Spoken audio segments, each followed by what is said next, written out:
మన Chiranjeevi vascular and multi specialty hospital దేశంలోనే best vascular and endovascular facilities and all multi specialty care.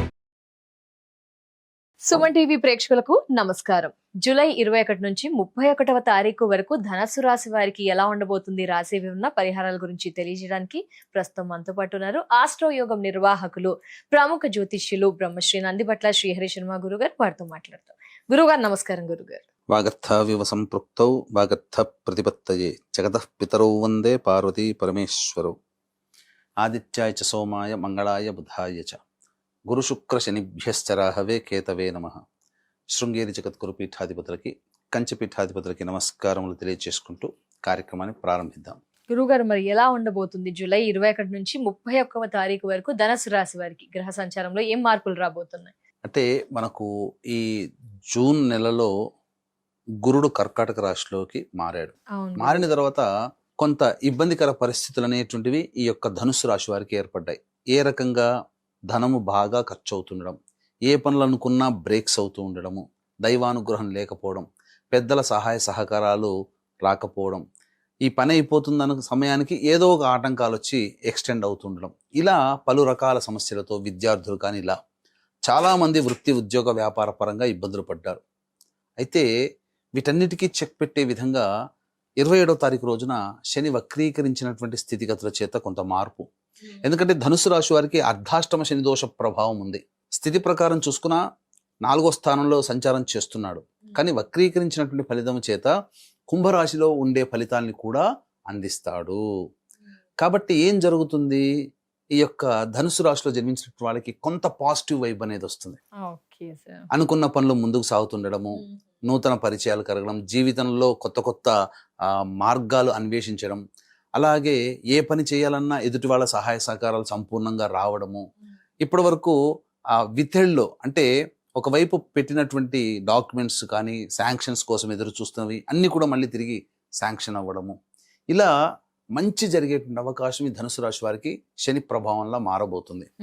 ఇటు కుజుడు కూడా చాలా అనుకూలంగా ఉన్నాడు. ఏ రకమైన ఇబ్బంది నుంచైనా కానీ ధైర్యంగా ముందడుగు వేసి ఆ ప్రయత్నంలో విజయాన్ని చేకూర్చేటువంటి అధికారము ఈ కుజగ్రహ ప్రభావంలో కలుగుతుంది.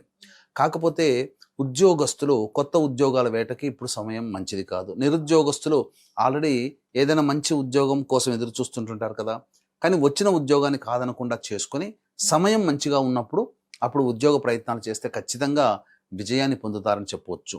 ఇక ప్రధానంగా ఈ యొక్క ధనుస్సు రాశిలో జన్మించినటువంటి వాళ్ళు స్త్రీలతో కాస్త జాగ్రత్తగా మెలగాలి. అంటే వాళ్ళతో వాగ్వివాదాలు కానీ అతి చనువుగా ఉండడం కానీ, తద్వారా కొన్ని ఇబ్బందికర పరిస్థితులు భవిష్యత్తులో ఎదుర్కొనే అవకాశాలు గోచరమవుతాయి. కాబట్టి జాగ్రత్తలు పాటిస్తే చాలా మంచిదని చెప్పవచ్చు. రాహుగ్రహ ప్రభావం అనుకూలంగా ఉంది. అన్ని విధాలుగా ధైర్యంతో ముందడుగు వేస్తారు. ఇప్పటి వరకు నేను చేస్తానో లేదో, నా వల్ల అవుతుందో కాదో లేదో అనుకున్నటువంటి పరిస్థితి నుంచి ధనుసు రాశిలో జన్మించినటువంటి వాళ్ళు శనిగ్రహ మార్పు, ఇటు రాహు కూడా అక్కడే స్థితి పొంది ఉండడం, కుంభరాశి ఫలితాలను ఇవ్వడం, ఈ కారణం చేత అద్భుతంగా ఈ యొక్క ధనుసు రాశి వారికి అనుకూలంగా ఉంటుంది. అలాగే ప్రధానంగా చూసుకున్నట్లయితే ఇన్వెస్ట్మెంట్స్ పరంగా మాత్రం కాస్త జాగ్రత్తగా ఉండాలి. ఎవరికి నమ్మి డబ్బులు అప్పుగా ఇవ్వడం కానీ చేయకూడదు. స్టాక్స్లలో పెట్టుబడి పెట్టకూడదు. వ్యాపార విస్తరణ చేయకూడదు. ధనపరంగా కాస్త ఆలోచించి ఖర్చు పెట్టమని గ్రహాలు తెలియజేస్తున్నాయి. అయినప్పటికీ కూడా గురువు అనుకూలంగా లేడు కాబట్టి కొంత ఇబ్బందికర పరిస్థితులు తలెత్తుతాయి.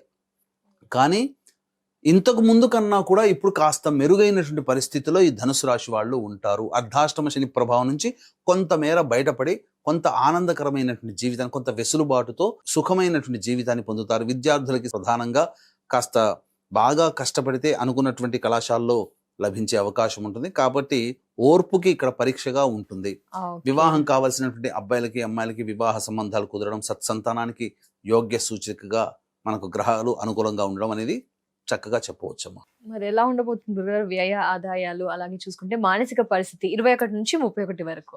గత కొన్ని రోజులుగా అర్ధాష్టమ శని, అలాగే గత నెల నుంచి గురువు అనుకూలంగా లేకపోవడం, ఈ కారణం చేత చాలా మందిలో ఒక నిరాశ నిస్పృహ, ధనుసు రాశి అంటే ఇంతేనా అన్నట్టుగా ఉంది.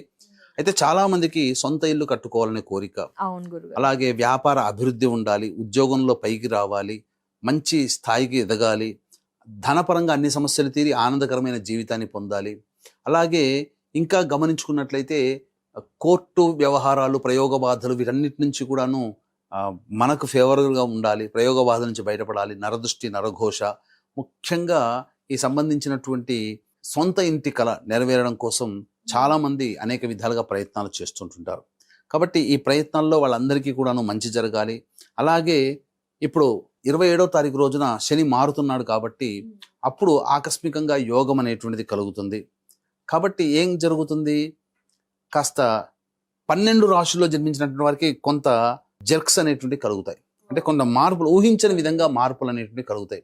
కాబట్టి ఇటువంటి దోష నివారణకి, వాళ్ళ సంకల్పం నెరవేరి కష్టాలు తీరడం కోసం తొలి ఏకాదశి రోజున అనగా జూలై 25వ తేదీ రాత్రి 9 గంటలకి వారాహి, ప్రత్యంగిర, బగళాముఖి, రాజశ్యామల, ధూమావతి హోమాదులతో పాటు శనైశ్చర హోమాది కార్యక్రమాలు జరిపించి పూజ చేసిన వారాహి మాల ఇవ్వడం జరుగుతుంది. అవకాశం ఉన్నటువంటి వాళ్ళు 25వ తారీఖు రోజున రాత్రి 8 గంటల లోపల స్క్రీన్పై కనిపిస్తున్న నెంబర్కి కాంటాక్ట్ చేసి గోత్రనామాదులు నమోదు చేసుకోవచ్చు.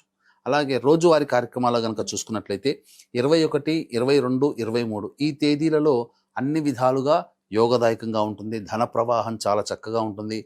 ఖర్చుకి తగ్గ ఆదాయం లభించడము, అవసరానికి తగ్గట్టుగా డబ్బులు అందుబాటులోకి రావడం, అలాగే మన యొక్క పరిస్థితులకు తగ్గట్టుగా ఎదుటి వాళ్ళ సహాయ సహకారాలు లభించడం అన్ని విధాలుగా బాగుంటుంది. ఉద్యోగంలో, చేస్తున్న వృత్తి వ్యాపారాల్లో కీర్తి ప్రతిష్టలు పెరుగుతాయని చెప్పవచ్చు.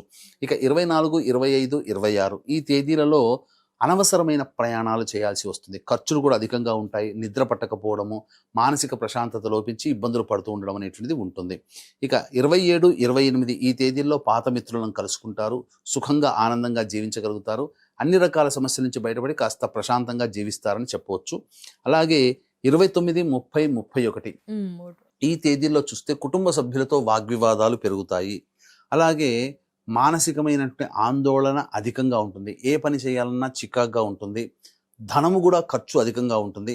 కాబట్టి ఏ తర్వాత చెప్పొచ్చేది ఏమిటంటే, ఈ యొక్క ధనుస్సు రాశిలో జన్మించినటువంటి వారు ప్రధానంగా ఈ యొక్క 24, 25, 26, 29, 30, 31 ఈ 6 రోజుల్లో జాగ్రత్తలు పాటించాలి. కలిసి వచ్చేటువంటి సమయం ఎప్పటి వరకు 21, 22, 23, 27, 28 కాబట్టి మిశ్రమమైనటువంటి ఫలితాలు ఈ యొక్క ధనుసు రాశిలో జన్మించినటువంటి వారు పొందుతారు. కాబట్టి జాగ్రత్తలు పాటిస్తే, దైవానుగ్రహాన్ని పొందే ప్రయత్నం చేసుకుంటే ఇంకా సమస్య నుంచి బయటపడవచ్చని చెప్పవచ్చమ్మా. ఏం పరిహారాలు పాటించాలి గురువుగారు ధనుసు రాశి వారు? మరి ప్రధానంగా ఇప్పుడు ధనుసు రాశి వారికి కాలము అనుకూలంగా కొంత కలిసి వచ్చేటువంటి అవకాశం ఉంది. కాబట్టి ఎప్పట్లాగానే దత్తాష్టక పారాయణము, నవగ్రహ స్తోత్ర పారాయణము ప్రతిరోజు రోజుకి 3 సార్లు పఠించాలి.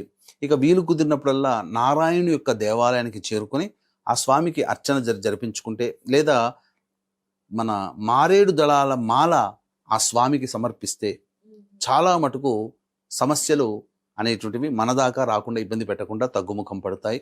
అలాగే ఎలాగో తొలి ఏకాదశి సందర్భంగా జూలై 25వ తేదీన మన పీఠం ఆధ్వర్యంలో వారాహి, ప్రత్యంగిర, బగళాముఖి, రాజశ్యామల, ధూమావతి, శనైశ్చర హోమాలు అన్ని రాశుల్లో జన్మించిన వారికి శని దోషం నివారణకి జరపబడుతున్నాయి. కాబట్టి వాటిలో కార్యక్రమంలో గోత్రనామాదులు నమోదు చేసుకునేటువంటి వాళ్ళు 25వ తారీఖు రాత్రి 8 గంటల లోపల స్క్రీన్పై కనిపిస్తున్న నెంబర్కి కాంటాక్ట్ చేసి నమోదు చేసుకోవచ్చు. ధన్యవాదాలు గురుగారు. నమస్కారం. సర్వం శ్రీ ఉమామహేశ్వర పర బ్రహ్మార్పణమస్తు. చూసారు కదండి, గురువుగారు చెప్పిన పరిహారాల్ని పాటించండి, మెరుగైన ఫలితాల్ని పొందండి. అలాగే గురువుగారి ఆధ్వర్యంలో జూలై 25న తొలి ఏకాదశి నాడు వారాహి అమ్మవారి పూజలో కానీ, హోమంలో కానీ గోత్రనామాదుల్ని నమోదు చేసుకోవాలనుకుంటే స్క్రీన్ పై నెంబర్ కనిపిస్తుందండి. మిగతా వివరాలని తెలుసుకోవచ్చు. నమస్కారం.